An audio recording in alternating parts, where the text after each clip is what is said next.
পরিষদের প্রশাসক, এবং এই ঘাটাইলে আমি বিএনপির নমিনি ধানের শীষ আমি নির্বাচন করেছি, আমার দায়িত্ব রয়েছে অনেক। আরেকটা জিনিস, ঘাটাইলে মহামারী আছে, আপনারা কথা বলেন না।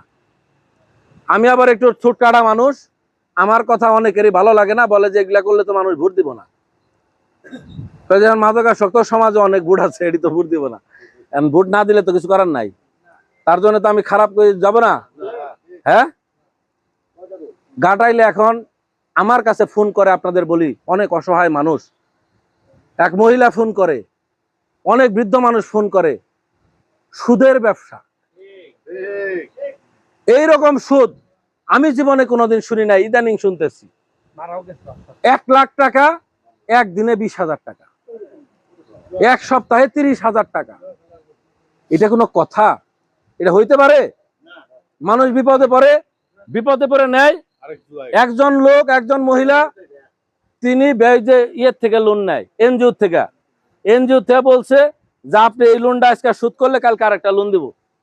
এখন ওই মহিলা সুদালার কাছ থেকে 50,000 টাকা নিয়ে ওই এনজিওরে পরিশোধ করার পরে এনজিও আর তারে লোনটা দেয় নাই। এখন সুদের 50,000, সাথে আরো 10,000, পরের দিন থেকে চক্রবৃদ্ধি বাড়তে থাকবে।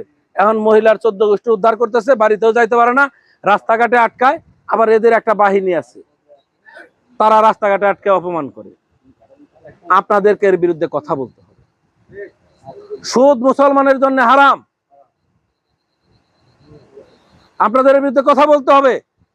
এইগুলাও সমাজ থেকে বন্ধ করতে হবে, নাকি বন্ধ করা লাগবে না? হ্যাঁ, এটা অন্যায় না? 1 লাখ টাকা দিয়ে আপনি 20,000 টাকা নিবেন একদিনে, এটা কি মগের মূল্য? এবং এটা ঘাটাইলে চলতেছে এইগুলা প্রত্যেকটা।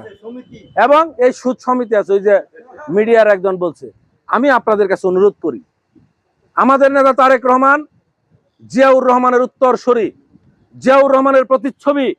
তিনি চাচ্ছেন যে এই বাংলাদেশের প্রত্যেকটি এলাকা হবে উন্নত এলাকা, এই দেশের সন্তানেরা উন্নত কাজ করবে, চাকরি করবে, প্রত্যেকটি সন্তানের জন্য আমরা চাকরির ব্যবস্থা করব। যেই খেলোয়াড়টা পড়ালেখা করতে পারে নাই, ওর খেলাকে পেশা হিসেবে গ্রহণ করেছি আমরা, মাননীয় প্রধানমন্ত্রী ঘোষণা করেছেন। তাইলে আমরা তো সকল স্তরে, প্রতিবন্ধীদের জন্য প্রতিবন্ধী ভাতা, বয়স্কদের জন্য বয়স্ক ভাতা, বিধবা ভাতার স্তর আমরা বাড়াবো। আমরা আছি, টাকার ব্যবস্থা করব, আপনারা সমাজটাকে ভালো করার ব্যবস্থা করেন। ইনশাআল্লাহ আমি আপনাদেরকে কথা দিয়ে গেলাম, যখন আপনারা মনে করবেন, শুধু এই গান্ধীর মানুষ নয়, ঘাটালের যে প্রান্তের মানুষ, যখন আমাকে মনে করবেন তখনই আমাকে পাবেন। আমি আপনাদের সকলের পাশে থাকি, এবং আমি আশা করি আমি যতদিন এই দায়িত্বে রয়েছি, আল্লাহ যেন আমাকে তৌফিক দান করে, এই ঘাটালের কোনো মসজিদ, মন্দির, মাদ্রাসা, কবরস্থান, ঈদগাহ মাঠ যেন সরকারের অনুদানের বাইরে না থাকে, কোনো রাস্তা যেন কাঁচা না থাকে। এই লক্ষ্যে যেন আমি কাজ করতে পারি। আপনাদের সহযোগিতা চাই, দোয়া চাই।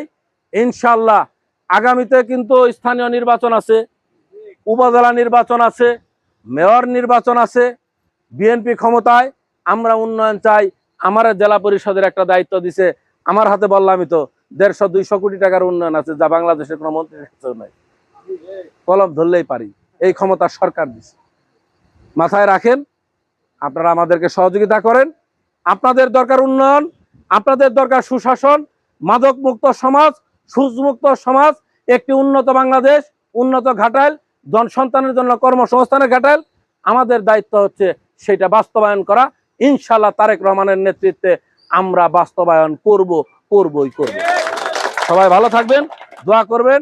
আপনাদের সন্তান নাদিম ভাই, তার জন্য দোয়া করবেন। উনি যেন আমার পাশে থেকে, আমি যেন উনার পাশে থেকে আমরা ঘাটাইলের আরো উন্নয়ন করতে পারি। সবাই ভালো থাকবেন। দীর্ঘ সময় কথা বললাম, মনে কেউ কষ্ট নেবেন না, ঠিক আছে? কেউ দয়া করে মনে কষ্ট নিয়েন না। কাজ করেন, সকলে সমাজের জন্য কাজ করি। আমার একার উন্নতি সমাজের উন্নতি না। আমি যদি মনে করি এই সমাজে আমি জন্ম নিয়েছি, আমি শুধু বাড়ি গাড়ি করব, বিল্ডিং করব, আশেপাশে সব সমাজ ধ্বংস হবে, তাইলে ওই সমাজ, ওই বাড়ি গাড়ির কোনো মূল্য নাই।